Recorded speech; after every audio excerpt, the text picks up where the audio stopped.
So my dear, मैंने recording start कर दी है एंड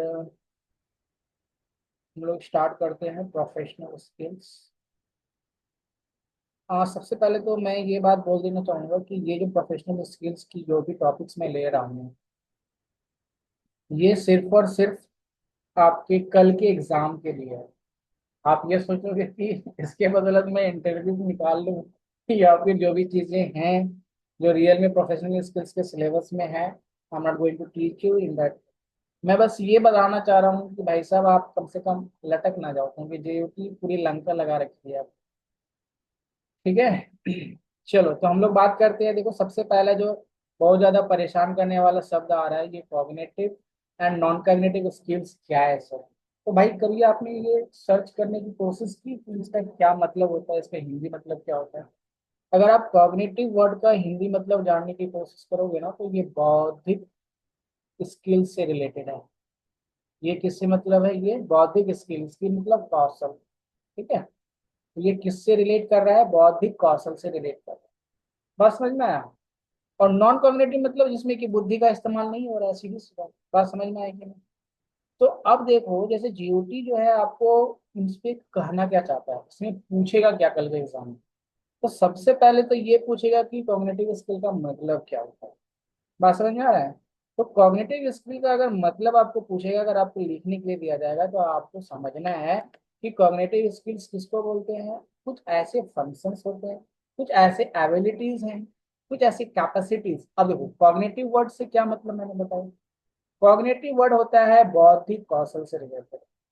कॉग्निटिव स्किल्स मतलब बौद्धिक, मतलब बुद्धि से रिलेटेड, दिमाग से related, related to mind and knowledge.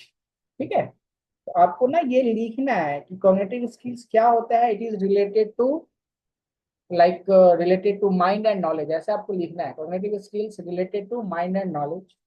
और वो क्या बताता है, यहाँ जहां जहां आपको कॉग्निटिव वर्ड लिखा है ना, वहां वहां आप मेंटल एबिलिटीज भी बोल सकते हैं। जहां जहां मेंटल, वो बोलचाल वाला मेंटल नहीं, मेंटल मतलब बुद्धि से रिलेटेड। ठीक है, तो मेंटल एबिलिटीज, मेंटल कैपेसिटीज इससे रिलेटेड। ठीक है। अब देखो, कुछ लोग जो होते हैं सिचुएशन के अबाउट बहुत जल्दी ढल जाते हैं। तो ये तो उनका क्या बोलेंगे, मानसिक स्तर इतना ऊंचा उठा हुआ होता है कि वो किसी भी जगह पे आराम से अडेप्ट कर जाते हैं। अडेप्ट करना मतलब ढल जाना। बात समझ में आ रहा है? और बहुत लोग ऐसे होते हैं जो भाई पढ़ने में तो बहुत तेज है, नंबर एकदम फाड़ के ला रहे हैं, लेकिन क्या है कि अगर उनको थोड़ा सा भी सिचुएशन चेंज कर दिया जाए, उनकी परिस्थितियों को बदल दिया जाए, तो वो अडॉप्ट नहीं कर पाते हैं उन लोगों को। ठीक है। तो ये कॉग्निटिव स्किल्स क्या है, जो कि रिलेट करता है उसके माइंड, या समझो कि उसके मेंटल कंडीशन। ठीक है। अब देखो, इसमें आपको लिखने के लिए क्या आएगा? लिखने के लिए आएगा कितने तरह के आपके स्किल्स। ठीक है, कॉग्निटिव स्किल्स में क्या क्या आ जाएगा? कॉग्निटिव स्किल्स में क्रिटिकल थिंकिंग स्किल। आप अगर किसी क्रिटिकल सिचुएशन में फंसे हुए हो, आप उस सिचुएशन से कैसे बाहर आ सकते हो। प्रॉब्लम सॉल्विंग स्किल, किसी प्रॉब्लम में आप फंसे हुए हो, तो प्रॉब्लम से आप कैसे बाहर सकते हो। सीखने की जो क्षमता है, हर कोई देखो, कोई होता है ना, जैसे बोलते हैं कि भाई एक बार पढ़ता है याद रह जाता है। राइट, ये तो उसके मेंटल कंडीशंस पे है ना, उसका बौद्धिक विकास कितना हुआ है उस पे है। ठीक है। आप कॉग्निटिव स्किल्स को ऐसे समझ सकते हो जो कि जन्मजात है, जिनको बोलते हैं कि भाई जन्मे से ही बहुत तेज है, बच्चे से बहुत तेज। तो भाई ये वही चीज है। बात समझ में आया? अब नॉन कॉग्निटिव स्किल्स मतलब क्या हो गया? नॉन कॉग्निटिव स्किल्स में जैसे जैसे क्या क्या आ जाएगा, इम्पैथी हो गया। इम्पैथी मतलब क्या होता है? एनीवन जो कि लाइव है बता सके हमें इम्पैथी मतलब? अरे एटलीस्ट हिंदी वर्ड तो बता दो। सहानुभूति नाम सुने हो? Yes sir. हाँ, तो ये भाई साहब वही है, इम्पैथी मतलब सहानुभूति। अब भाई सहानुभूति कोई सिखाया थोड़ी जाता है, या कोई बचपन से थोड़ी आता है। वो तो भाई आप जब जैसे जैसे बड़े होते हो, आपको एक्सपीरियंस आता है, आप लोगों को देखते हो, आप अपने सराउंडिंग्स में देखते हो, वैसे वैसे ये सहानुभूति वाला जो स्किल्स है, कैसे किसी के प्रति सहानुभूति प्रकट करें, ये तो धीरे धीरे आता है ना, बचपन से तो नहीं आ जाता। ठीक है, टीम वर्क। अब देखो, टीम वर्क भी जो है, ये आपको क्या धीरे धीरे सीखना होता है कि टीम में कैसे काम किया जाए। बात समझ ना? सेल्फ कंट्रोल, ये सब क्या है? Social skills. देखो, ठीक है, तो ये सारी चीजें जो है क्या है, आपका मतलब जन्मजात नहीं है, धीरे धीरे आप सीखते हो इन चीजों। तो आपको एग्जाम में लिखने के लिए आएगा कॉग्निटिव स्किल क्या है। सबसे पहला मैं क्या बोल रहा हूँ, व्हाट इज कॉग्निटिव स्किल। बात समझ में आया। एंड इट्स टाइप्स, इसके कितने टाइप्स हैं वो आप देख लोगे। टाइप्स में मैंने डिस्कस कर लिया। टाइप्स में क्या क्या है ये चीजें, critical thinking skill, product problem solving skills, ability to learn. Non cognitive skills में इम्पैथी हो गया, क्रिएटिविटी हो गया, कोलाबोरेशन। कोलाबोरेशन तो समझ रहे हो ना, आप तो सब कोई रील बनाने वाले हो, सब यूट्यूबर ही हो यहाँ पे हैं। कोलाबोरेशन होता है ना दो यूट्यूबर्स के बीच में, मतलब क्या, मतलब मिलजुल के हम लोग कोई नया चीज क्रिएट करें, right, something like that, collaboration. गठबंधन टाइप। क्या बोल रहे हो। गठबंधन। अरे बाप रे बाप, बहुत भयानक वर्ड बोल दिए किसके शादी ब्याह का समय चल रहा है, गठबंधन करवा रहा है बच्चा है। चलो ठीक है भाई, पहले पढ़ लो आप। वैसे सही बात बोले, गठबंधन ही बोलते हैं उसको। चलो देखो, तो अगर आप कॉग्निटिव स्किल्स के बारे में लिखने के लिए जाओगे, कॉग्निटिव स्किल है क्या, तो ये क्या करता है, ये स्किल क्या चीज में हेल्प करता है। दिस स्किल हेल्प, या दिस दिस स्किल मतलब किसके बारे में बात कर रहे हैं हम लोग, कॉग्निटिव स्किल के बारे में बात कर रहे हैं, है ना। बौद्धिक स्किल्स, मानसिक क्षमता जो है आपका, वो क्या चीज में हेल्प करता है। ह्यूमन ब्रेन टू रिमेम्बर, भाई आपका दिमाग को रिमेम्बर, याद करने के लिए करता है। रीजनिंग करने के लिए ये है, तो वाई, वाई क्वेश्चन का आंसर देने के लिए। होल्ड अटेंशन, भाई बहुत लोग को देखो क्लास में, मतलब मास्टर साहब पढ़ा रहे हैं आगे और पीछे जो है आराम से एकदम बतिया रहा है, चैट चल रहा है। मतलब चाह के भी अगर वो चाहेगा ना कि हम कंसंट्रेट कर ले, खुजली होगा हाथ पैर में, कुछ ना कुछ अटपटांग हरकत करेगा। ठीक है, तो ये सब उसके मानसिक स्तर पे निर्भर करता है। अब सॉल्व प्रॉब्लम्स, अब देखो जो टीम लीडर होता है भाई, है तो, अब किसको कब बॉलिंग लगाना है, कब बुमराह बॉलिंग करेगा कि ये चाहल बॉलिंग करेगा, ये सब किसमें आ जाएगा, सॉल्व सॉल्व प्रॉब्लम सॉल्व करने के स्किल्स में आ जाएगा ना, राइट। लर्न क्यूकली, भाई कोई होता है बहुत जल्दी सीख जाता है, तो that is also what, cognitive skills. Learn from experience, अपने एक्सपीरियंस से सीखना, that is also cognitive skill. पहली बार कट गया है, दूसरी बार फिर कटवा रहे हो, मतलब वेरी बैड। ठीक है, that is not a good cognitive skill. ठीक, तो cognitive ability is closely associated with educational attainment. आप जितना अच्छा अपने एजुकेशनल बैकग्राउंड को ठीक करते जाओगे, आपका जो है मेंटल स्तर भी धीरे धीरे बढ़ता जाएगा। कॉग्निटिव स्किल्स जन्मजात है, जन्म से होता है, but it can be developed by the age and by the experience. बात समझ में आया क्या बोला मैंने, ये सब लिखना है आपको। It can be developed,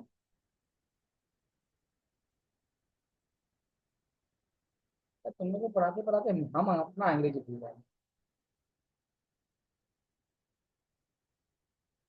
it can be developed by age and experience, ये आपको एग्जाम में लिखना है अगर ऐसा कुछ आता है तो। मैं बता रहा हूँ, आई am not a expert in this subject, मैं कोई एक्सपर्ट नहीं हूँ, मैं बस आपको गाइड कर रहा हूँ कि कल आप फेल ना कर दो। ये टॉपिक्स है, पास कर दो, बाद में हमें मत गरियाना बैठ के कि सर आप जो पढ़ाए आए भी नहीं। जिसको लगता है जा सकते हैं तो भाई छोड़ के चल जाओ। चलो, तो कॉग्निटिव स्किल्स और क्या हेल्प करता है आपको। कॉग्निटिव स्किल हेल्प करता है आपको how people learn, remember, solve problems, pay attention. आप मेरी कर्सर मूव करते हुए दिख रहा है, पहले नहीं दिख रहा था ना सर, अब दिखेगा। अभी दिख रहा है मेरे कर्सर मूव करते हुए। Yes sir. हाँ, पहले नहीं दिख रहा था ना, मैं भूल गया था। चलो, अभी तो आ रहा कॉग्निट, सर। आवाज नहीं आ रहा, आवाज आ रहा है ना बड़े बाबू। कर्सर आ रहा है सर, अब कर्सर आ रहा है सर अब। हाँ चलो ठीक है, थैंक यू, बताना चाहिए था कर्सर नहीं आ रहा है, कोई बता भी नहीं रहा। चलो कोई नहीं। तो how people learn, cognitive skill आपको क्या चीज में हेल्प करता है, आपको ये बताता है कि भाई आप कितना अच्छे से सीख रहे हो कोई चीजों को। कोई होता है जो एक बार पढ़ा उसको याद रह गया, that is that cognitive skill. समझ में आ रहा है, पहले तो कॉग्निटिव वर्ड से यार मतलब क्या बोलते हैं इसको, अभ्यस्त हो जाओ। कॉग्निटिव मतलब माइंड से related, solve problems, pay attention, rather than with actual knowledge. भाई उसको कितना नॉलेज है उससे कोई मतलब नहीं, अच्छा एक बात बताओ, नरेंद्र मोदी क्या बहुत बड़ा पढ़ा लिखा बहुत बड़ा विद्वान है क्या? लेकिन वो बहुत अच्छे से देश चला रहा है ना। ठीक है। तो कौन कितना नॉलेज गेन किया है इससे बहुत ज्यादा मतलब नहीं लगता है। आप देखो गांव में देखना, बहुत ऐसे लोग होते हैं, बहुत ऐसे बुजुर्ग होंगे जो कि बहुत ज्यादा पढ़े लिखे नहीं है, लेकिन जब बात करते हैं ना उनका मतलब उनकी बात से मेच्योरिटी झलकता है। आप उनके सामने कोई भी प्रॉब्लम लेके जाओ, वो कोई ना कोई सोल्यूशन आपको जरूर बताएंगे। That is cognitive. समझ में आ रहा है चीजें? कॉग्निटिव स्किल से अभ्यस्त हो गए चीजों को। अगर ऐसा कुछ आता है तो अपने से बना के लिखने का आपको, ठीक है। ये नहीं कि चुपचाप बैठे हुए हैं जाके वहां कहानी लिख रहे हैं, पता चला प्रेम पत्र लिख के आ गए वहां पर। वो भी पता नहीं आता होगा कि नहीं आप लोगों को अच्छे से लिखना। उसका एक अलग से क्लास लेना पड़ेगा फिर। चलो देखो, आप लोग अगर वो मूवी देखे होगे तारे जमी पर, देखे हो तारे जमी पर? कोई बोलेगा भी नहीं। Yes sir. ता- तारे यस सर, जमी देखे पर। हैं सर। तो वहां पे एक बीमारी का वर्ड यूज किया गया था, याद करो, डिसलेक्सिया। उसको बी और डी में समझ में ही नहीं आ रहा था, बी है कि डी है, कंफ्यूजन रहता था, राइट। तो यस। अगर किसी का कॉग्निटिव स्किल्स वीक है, when cognitive skills are weak, तो क्या होता है? Learning becomes a challenge. ठीक है।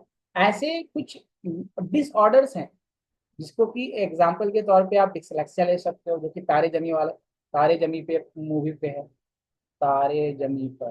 तो अब बड़ा हो गया होगा भाई बहुत ज्यादा, हमको लगता है आप लोगों से भी बड़ा होगा। चलो, तो आपका जो ये है कॉग्निटिव स्किल्स है, वो और क्या चीज में हेल्प करता है? कॉग्निटिव स्किल्स आपको हेल्प करेगा टू प्रोसेस न्यू इंफॉर्मेशन।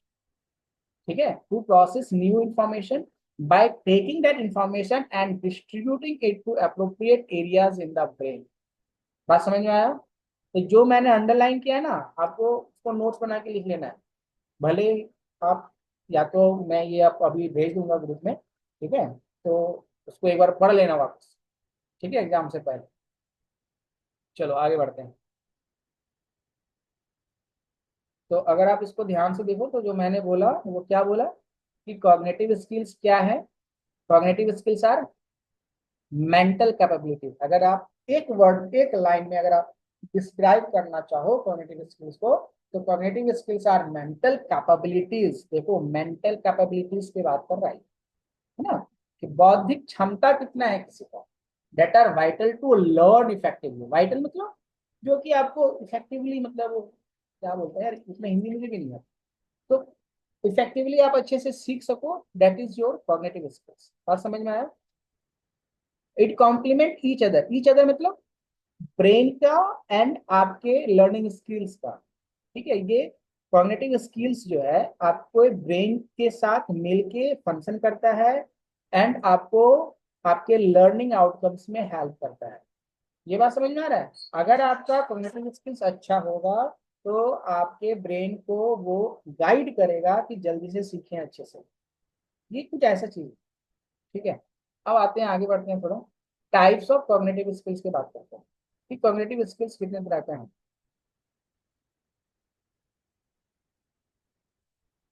आप देखो types of cognitive skills, basically इसको divided into 9 different categories.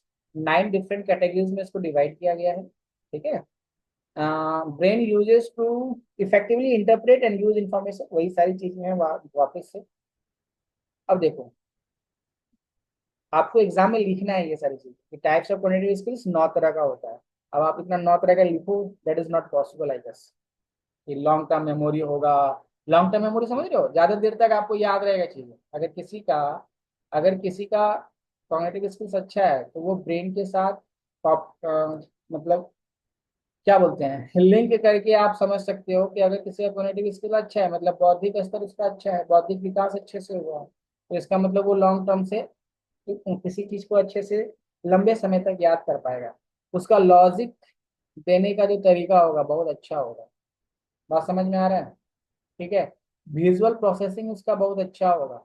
Visual processing मतलब अगर कोई चीज को देखा तो देखने के बाद वो उसको एनालिसिस बहुत अच्छे से कर पाएगा कि क्या देख रहे हैं, अगर जो देख रहे हैं उसका मीनिंग क्या हो रहा है। ठीक है ना। प्रोसेसिंग स्पीड, प्रोसेसिंग स्पीड समझ रहे हो? कैलकुलेशन यार, उसका कैलकुलेशन अच्छा होगा। ठीक है। चलो आगे बढ़ते हैं। समझ में आया कि नहीं आया कि जी को ये बताओ यार। अब देखो जैसे मैंने बताया कि कॉग्निटिव स्किल्स जो होता है क्या होता है, बाय बर्थ होता है लोगों में, लेकिन समय के साथ उसको डेवलप किया जा सकता है। बट कैन बी डेवलप, उसको डेवलप किया जा सकता है। बात समझ में आ रहा है? हम्म। अब होता क्या है, अगर किसी का कॉग्निटिव स्किल्स अच्छा है, अगर किसी का कॉग्निटिव स्किल्स अच्छा है तो हम लोग क्या बोलेंगे, भाई साहब जिसका कॉग्निटिव स्किल अच्छा है, टीचर को पढ़ाने में सुविधा होगा कि नहीं। Teachers teaching skill are important, learners learning skill are equally important. देखो अगर कोई चीज किसी चीज को सीखना है, जैसे मैं भी आपको पढ़ा रहा हूँ, तो भाई साहब अगर किसी का कॉग्निटिव स्किल ज्यादा अच्छा है, उसका मेंटल डेवलपमेंट अच्छा हुआ है, तो भाई साहब मेरे टीचिंग स्किल अगर अच्छे हैं तो आप और अच्छी से सीख पाओगे। और अगर आपका लर्निंग स्किल भी अच्छा है तो भाई साहब सोने पे सुहागा। आप मैं थोड़ा सा हिंट करूंगा आपको और आप तुरंत समझ जाओगे कि भाई मैं क्या बताना चाह रहा हूँ, है ना। तो there is a direct relationship between learner's ability to learn and the teacher's ability to teach. बात समझ में आया? ये सारी कुछ ऐसे सेंटेंसेस है जो आपको एग्जाम में लिखने, पॉइंट बना। बात समझ में आ रहा है? अब कॉग्निटिव स्किल्स को कैसे डेवलप किया जा सकता है, can be use to develop cognitive skills. कुछ स्ट्रेटजीज हैं, देर आर सम स्ट्रेटजीज जहाँ पे कि आप काम करके अपने कॉग्निटिव स्किल्स को, बौद्धिक क्षमता को बढ़ा सकते हैं। ठीक है, use to develop the cognitive skills, क्या क्या क्षमताएं हैं वो, ये लो, these are some of the क्षमता। फिजिकल एंड मेंटल एक्सरसाइज, आप फिजिकल एंड मेंटल एक्सरसाइज करो, आपको बौद्धिक क्षमता बढ़ेगी। प्रैक्टिसिंग फोकसिंग, बोलते हैं ना ध्यान लगाओ, कोई एक बिंदु पे ध्यान लगाओ। तो भैया बिंदु पे ध्यान लगाने बोला जाता है ना, कि आप जितना ज्यादा फोकस करने की कोशिश करोगे। देखो यहाँ पे listening to music, music music therapy होता है ना। आप देखना जब मेडिटेशन सेंटर्स पे आप गए हो कि नहीं नहीं पता मुझे, आप अगर कभी जाओगे मेडिटेशन सेंटर में तो देखना वहाँ पे एक बहुत ही मतलब मध्यम मध्यम एक म्यूजिक चलता रहता है। वो क्या करता है, आपके फोकसिंग को इंक्रीज करता है। ब्रेन एक्सरसाइजेस जैसे सुडोको खेल लेना, सुडोको वगैरह आते हैं, देखे हो सुडोको, खेले हो कभी? पेपर वगैरह में तो आता ही रहता है यस सुडोको सर। वगैरह। हाँ, तो ऐसे कुछ एक्सरसाइजेस जो कि ब्रेन को फंक्शन करने में या वाई ब्रेन के वायरिंग को वापस से रीवायर करने में हेल्प करता है। These are some of the things. तो आपके देखो, आपके एग्जाम में जब पूछेगा कि आप कैसे डेवलप कर सकते हो, तो फिजिकल एंड मेंटल एक्सरसाइज करके, प्रैक्टिसिंग फोकसिंग, आप फोकस का प्रैक्टिस करके एंड ब्रेन का एक्सरसाइज करवाते हैं। बात समझ में आया बच्चा? ठीक है, तो हम लोग क्या क्या क्या पढ़ रहे थे, हम लोग पढ़ रहे थे कॉग्निटिव स्किल्स। कॉग्निटिव स्किल्स का मीनिंग समझ में आ गया, टाइप्स ऑफ कॉग्निटिव स्किल्स समझ में आ गया, कैसे डेवलप करेंगे ये समझ में आ गया, है ना। ये 3 पॉइंट्स थे। अब बात आता है कि essential cognitive skills at work place, क्या क्या एसेंशियल कॉग्निटिव स्किल्स है और इसको क्यों जरूरत है। देखो भाई साहब, वर्क प्लेस में इसका क्या जरूरत है, हम लोग जो ये सब्जेक्ट पढ़ रहे हैं क्यों पढ़ रहे हैं, ताकि हम लोग जब काम करने के लिए जाए, जब आप काम करने के लिए जाओगे किसी भी वर्क प्लेस में अपने साइट, तो भाई साहब आपको अपने स्किल से, this skills help recall the previous information. पढ़ तो अब आप अभी रहे हो कि भाई साहब बीएमडी कैसे बनाना है।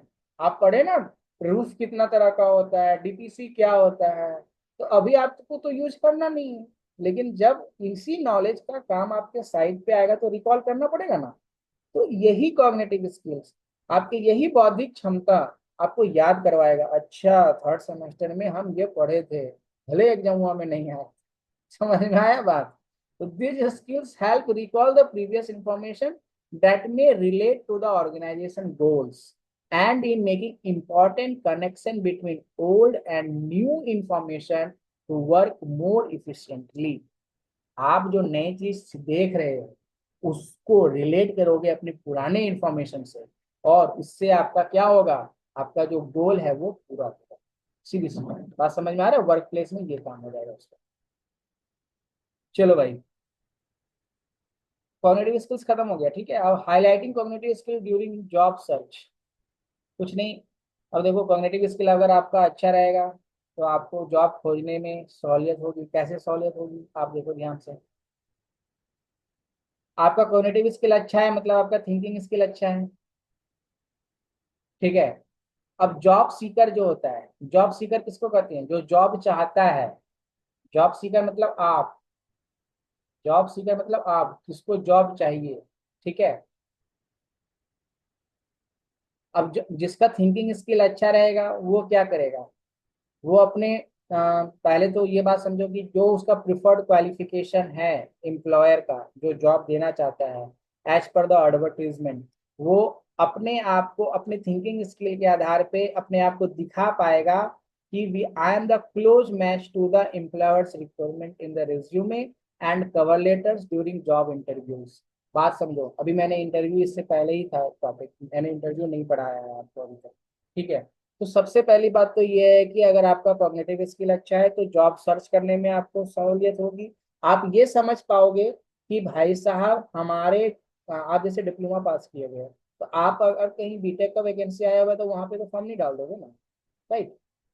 अगर कोई बीटेक की वैकेंसी आई हुई है तो आप वहां पे तो एलिजिबल ही नहीं हो। तो सबसे पहले तो आपको अपने रेज्यूमे बनाने में हेल्प करेगा ये, आपके कवर लेटर में हेल्प करेगा।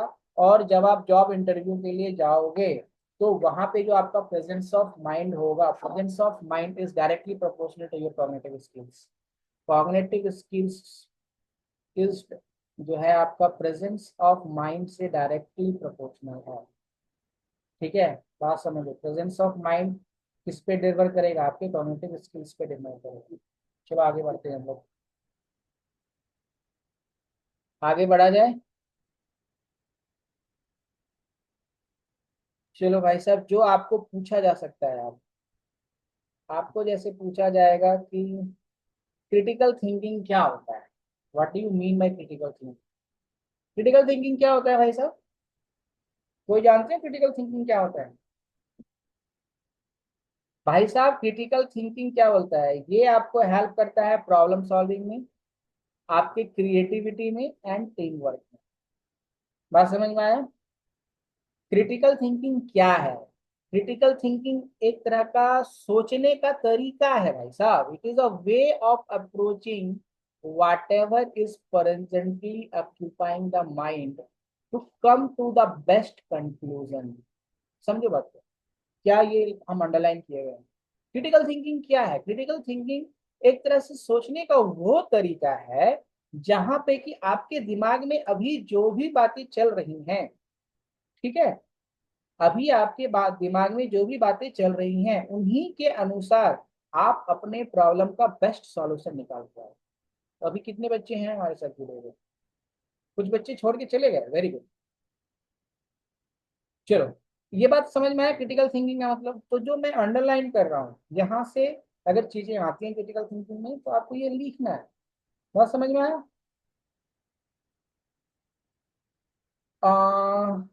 Yes sir. Sir certain time पे कोई आइडिया आने को नहीं बोल सकता sir critical thinking. Certain time पे आइडिया आना तो आ सकते हो। देखो क्रिटिकल थिंकिंग कोई हार्ड एंड फास्ट कोई फॉर्मूला थोड़ी है। बात समझो, क्रिटिकल थिंकिंग आप मतलब क्या बोल सकते हो कि भाई आप बेस्ट पॉसिबल वे में अपना प्रॉब्लम का सॉल्यूशन निकालना, दैट इज क्रिटिकल थिंकिंग। ठीक है। तो कोई हार्ड एंड फास्ट चीज नहीं है क्रिटिकल थिंकिंग। तो characteristics of critical thinking thinkers क्या क्या होता है? जो बहुत अच्छे से क्रिटिकल थिंकिंग मतलब कर पाते हैं, सही टाइम पे सही डिसीजन लेना, that is also critical thinker का एक मतलब क्या बोलेंगे, कैरेक्टरिस्टिक्स ही है। तो भाई साहब जो बहुत अच्छे से सोच पाते हैं क्रिटिकली, उसका ऑब्जर्वेशन बहुत अच्छा होता है। वो देखना सवाल यार पूछते हैं क्लास में, उनका ऑब्जेक्ट क्लियर होता है, उद्देश्य क्लियर होता है कि भाई साहब हम पढ़ रहे हैं, हम कौन सा टॉपिक पढ़ रहे हैं और किस दिशा में सोचना है। उनका उद्देश्य बिल्कुल क्लियर होता है। एनालिटिकल थिंकिंग, बड़े कैलकुलेटिव थिंकिंग करते हैं वो, कि अगर इतना करेंगे तो ऐसा होगा। दैट इज क्रिटिकल थिंकर्स का ये चीजें हैं। बाकी बहुत सी चीजें हैं, आप पढ़ते रहना बजाय, एग्जाम में 3 से 4 पॉइंट भी लिखोगे काफी है। ठीक है। ओपन माइंडनेस, खुला दिमाग का होता है। ये नहीं कि हाँ, ओपन माइंडनेस मतलब समझ रहे हो, खुला दिमाग का होना। मतलब ये नहीं कि पहले से जो हम पढ़े हुए हैं वही सच है, हम ही हम है बाकी सब पानी कम है, वो नहीं। बात समझ में आया? ये नहीं होना चाहिए। चलो भाई साहब, प्रॉब्लम सॉल्विंग स्किल, हाँ पूछेगा आपसे what do you mean by problem solving skill. आपसे एग्जाम में पूछ सकता है कि प्रॉब्लम सॉल्विंग स्किल से आप क्या समझ सकते हो। देखो कुछ क्वेश्चंस जब प्रोफेशनल स्किल्स के बनेंगे ना, तो हो सकता है कि आपको कोई पैराग्राफ दे दिया जाए, ठीक है, कोई कंडीशन बताते हुए, कोई स्टोरी बताते हुए, कोई स्टोरी बता दिया जाएगा छोटा सा एक पैराग्राफ में, और उससे रिलेटेड क्वेश्चंस पूछा जाएगा आपसे। अगर ऐसा सवाल आता है जिसको बोलते हैं हम लोग सिचुएशन बेस्ड क्वेश्चन, ठीक है, तो आपको सिचुएशन बेस्ड क्वेश्चन भी पूछता है प्रोफेशनल स्किल्स। तो आपको कोई एक सिचुएशन दे दिया जाएगा एंड उसके अकॉर्डिंग आपको आंसर करना होगा। तो अगर ऐसा क्वेश्चन आता है तब तो आप लोग ऐसे ही पास कर जाओ। बस समझ में आया, क्योंकि उस सिचुएशन में हर हर इंसान अलग अलग तरीके से सोचेगा, और थोड़ा बहुत कम बेसी होगा, बट हर किसी का आंसर सही सही होगा। उसमें टीचर नंबर नहीं काट सकता, ठीक है ना। अगर जेयूटी चाहेगा कि सब बच्चा पास कर जाए तो सिचुएशन बेस्ड क्वेश्चन जरूर देगा, सीधा सा बात है। हाँ, अब अगर एकदम पीछे पड़ गए आप लोग फिर तो भाई साहब मैं कुछ नहीं कर सकता उसको। चलो, तो प्रॉब्लम सॉल्विंग स्किल क्या होता है। प्रॉब्लम सॉल्विंग स्किल एक तरह से आप ये समझ लो, क्या है प्रॉब्लम सॉल्विंग स्किल, कैसे बताओगे बताओ, कोई बताओ भाई।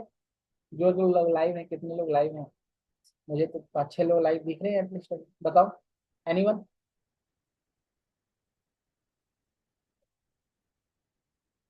देखो प्रॉब्लम स्किल सॉल्विंग स्किल्स को क्या बोलेंगे, यहाँ पे देखो आपके इसमें नोट्स में दिया हुआ है बहुत अच्छे से। According to concise Oxford dictionary 1995, सबसे पहले तो पूछेगा अब प्रॉब्लम इज, प्रॉब्लम क्या है। प्रॉब्लम सॉल्विंग स्किल से पहले प्रॉब्लम क्या है, तो प्रॉब्लम क्या है, व्हाट इज प्रॉब्लम। प्रॉब्लम क्या है, एक डाउटफुल और difficult matter requiring a solution. बहुत खतरनाक चीज बताया है वो क्या बोल रहा है, आपसे पूछेगा what is the problem. Problem आप किसको बोलेंगे, how do you define a problem. तो प्रॉब्लम क्या है, प्रॉब्लम इज अ डाउटफुल और डिफिकल्ट मैटर, कुछ ऐसा चीज है जिसका कि सॉल्यूशन चाहिए, है ना। डाउटफुल है एंड डिफिकल्ट मैटर, जिसका कि कोई सॉल्यूशन चाहिए, आपको लिखना है ये वाला चीज। या फिर something hard to understand, problem क्या है, कुछ ऐसा चीज है जिसको कि समझा नहीं जा पा रहा है, दैट इज अ प्रॉब्लम। जिसको कि अकॉम्प्लिश नहीं किया जा रहा है। अकॉम्प्लिश करना मतलब क्या होता है, अरे भाई कोई बताओ अकॉम्प्लिश मतलब क्या होता है। सब लोग खाली सुन रहे हो। पूरा करना। हाँ वेरी गुड, अकॉम्प्लिश करना मतलब क्या होता है, पूरा करना। भाई नहीं पता है तो किसी को डिक्शनरी देख लो यार, है ना। और डील विद मतलब प्रॉब्लम क्या है, प्रॉब्लम कुछ ऐसा चीज है जिसको कि ना या हो सकता है कि हम अच्छे से ना समझ पा रहे हो, या फिर हम उसको कोई ऐसा चीज है, कोई ऐसा टास्क है जिसको हम पूरा ना कर पा रहे हो, या फिर कोई ऐसा चीज है जिससे कि हम सही से डील नहीं कर पा रहे हैं। बस समझ में आ रहा है, दैट इज प्रॉब्लम। खैर, तो ये सब पूछेगा कि नहीं ये तो नहीं पता। भाई साहब एक बहुत ही इंपॉर्टेंट वर्ड है जिसको हम लोग बोलते हैं ब्रेन स्टॉर्मिंग। इससे यार सवाल इसको, पूछता है। हाँ तो इसको बता देंगे अच्छा होगा। हाँ बता देंगे, डोंट वरी। यहाँ से पूछेगा ब्रेन स्टॉर्मिंग से कि ब्रेन स्टॉर्मिंग का क्या क्या कैरेक्टरिस्टिक्स है, क्या होना चाहिए, कैसे होना चाहिए, ये सारी चीजें, ठीक है। तो ना मैं डायरेक्ट उस पर चलता हूँ, और कुछ इंपॉर्टेंट चीजें हैं जहाँ से कि क्वेश्चन पूछा जा सकता है। देखो जैसे essential skills for successful problem solving, ठीक है। तो देखो आइंस्टाइन का एक बहुत अच्छा सा कोट आपका यहाँ पे लिखा हुआ है, you can never solve a problem on the level on which it was created, ठीक है। अब भाई साहब देखो प्रोफेशनल स्किल्स अगर आपका सिचुएशन बेस्ड आ गया तो हर सिचुएशन का कोई एक पार्टिकुलर जवाब नहीं हो सकता। कहने का मतलब यहाँ पे ये है, बात समझ में आया। खैर आगे बढ़ते हैं हम लोग। तो देखो अगर आपका आता है ना ऐसा कि प्रॉब्लम सॉल्विंग स्किल्स आप कैसे सॉल्व करोगे, क्या क्या एसेंशियल स्किल्स होना चाहिए किसी प्रॉब्लम को सॉल्व करने के लिए, तो भाई साहब आपको ना ऐसे लिखना पड़ेगा कि ऑब्जर्वेशनल स्किल अच्छा होना चाहिए। ऑब्जर्वेशनल स्किल करने का मतलब कि आप कोई चीज को ऑब्जर्व अच्छा कर सको। बात समझ में आ रहा है। परसिस्टेंस आपका अच्छा होना चाहिए। What do you mean by persistence? कोई बताओ यार।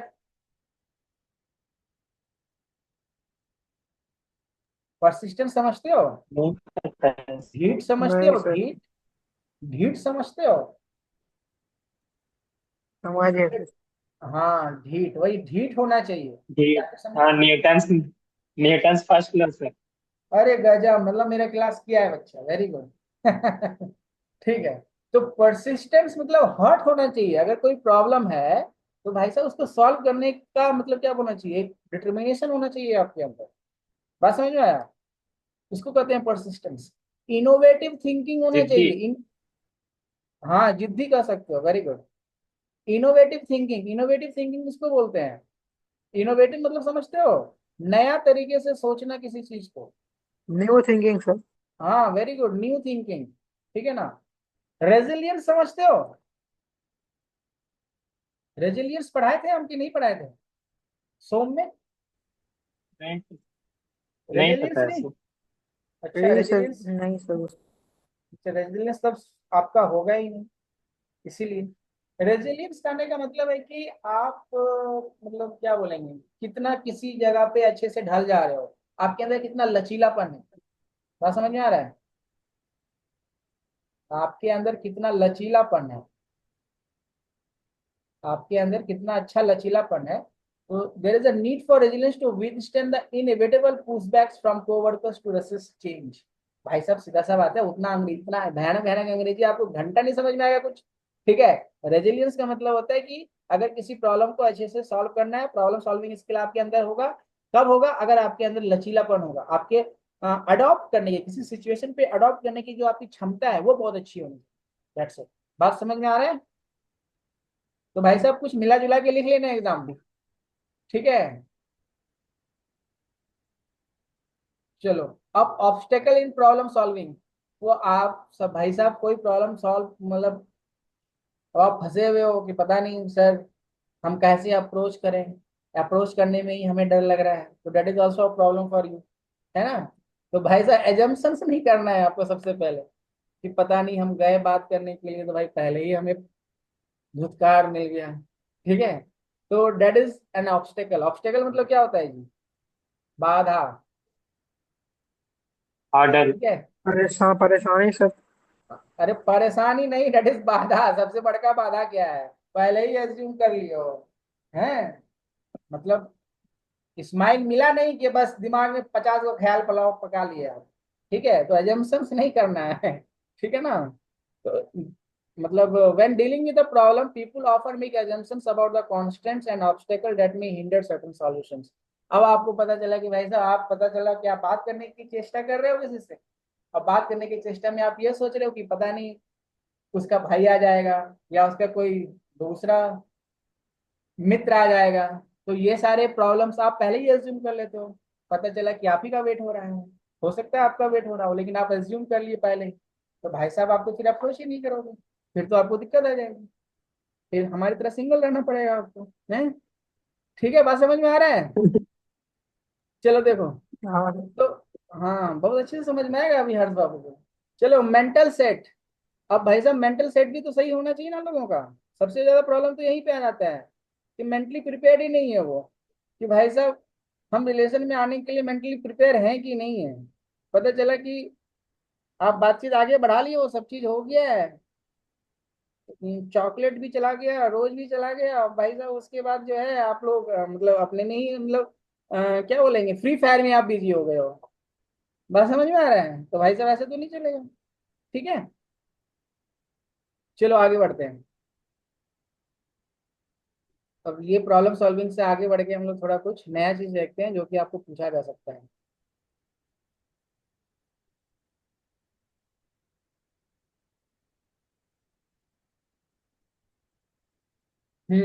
Important problem solving skills.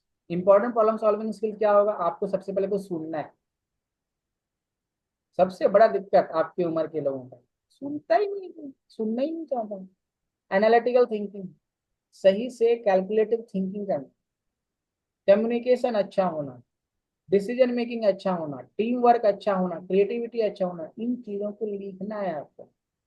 बात समझ में आया? अभी जो मैं क्लासेस दिखा रहा हूँ मैं ये अपलोड कर दूंगा, ठीक है? तो एक दो बार देख लेना वापस से, काफी है। या ये पीडीएफ में अपलोड कर दूंगा, तो जहां जहां मैं मार्क किया हुआ हूँ उन सब चीजों को एक बार वापस से आप रीड कर लेना, कल का एग्जाम शायद पास कर जाओ, ठीक है? अब देखो, आपका जो वर्ड आता है सोशल स्किल्स के रिलेटेड, जो आपका टॉपिक्स होगा दैट इज वेरी इंपॉर्टेंट।